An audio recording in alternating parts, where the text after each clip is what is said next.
Thème 3. Prévenir les risques et s'adapter au changement global. Chapitre 1. Le changement global.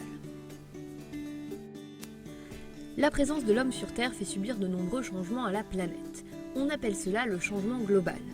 Le changement global, c'est le bouleversement de la planète qui peut être lié aux modifications du climat, à la déforestation, à l'industrialisation et à l'urbanisation.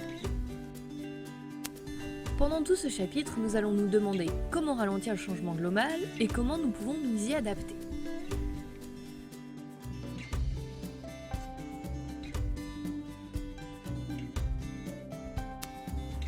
L'homme est responsable de l'évolution de la planète. Une des raisons de l'évolution de la planète, c'est l'explosion démographique. Nous sommes de plus en plus nombreux, comme nous l'avons vu dans le premier chapitre de géographie de l'année, et nous serons bientôt 10 milliards.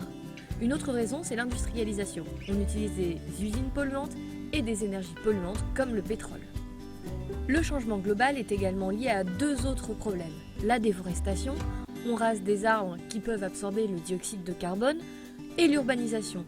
On vit de plus en plus en ville et le mode de vie urbain est plus polluant que le mode de vie rural. Notre vie actuelle réchauffe la planète. On produit énormément de gaz à effet de serre qui prospèrent dans l'atmosphère. Si on ne fait rien, d'ici à 2100, la température aura augmenté de 4 degrés, ce qui aura énormément de conséquences.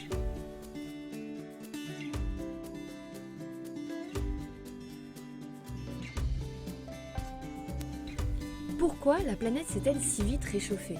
Les hommes ont amélioré leurs conditions de vie en peu de temps, en particulier dans les pays du Nord économique. Cette amélioration commence au XIXe siècle, avec la révolution industrielle. On vit globalement plus longtemps, mieux, avec plus de confort. Mais ce confort a un prix, l'exploitation de ressources et souvent la pollution. L'électricité utilisée dans le monde provient de deux sources principales, les centrales à charbon, extrêmement polluantes, et les centrales nucléaires qui utilisent de l'uranium que l'on extrait des mines. Certes, les centrales nucléaires sont bien moins polluantes que les centrales à charbon, mais elles peuvent représenter un grand danger si elles sont mal entretenues. L'augmentation des gaz à effet de serre et le réchauffement climatique ont de nombreuses conséquences. La première est la fonte des glaciers qui fait augmenter le niveau des océans, mais également une augmentation de la chaleur dans certaines régions du monde. De nos jours, certains êtres humains doivent quitter leur habitation car le changement climatique a rendu leur lieu de vie inhabitable.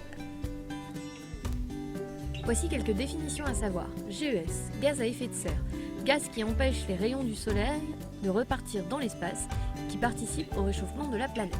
Changement climatique, réchauffement de l'atmosphère terrestre et des océans. Déforestation, action de détruire la forêt.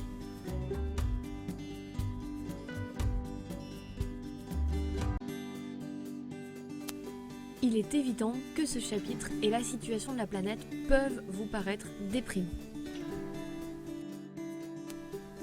Cependant, il existe de nombreuses possibilités de changement. Tout d'abord, il existe les COP qui sont de grandes réunions entre tous les pays du monde qui proposent des mesures que chaque pays doit appliquer pour réduire le changement climatique.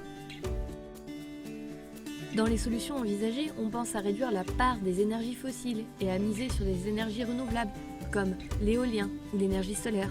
On essaye de capturer le CO2 présent dans l'atmosphère pour limiter le réchauffement climatique. Il va également nous falloir réfléchir à notre mode de vie qui consomme énormément de ressources. C'est un défi pour les générations en place, mais également pour les générations à venir. L'être humain doit se remettre en question pour préserver sa planète.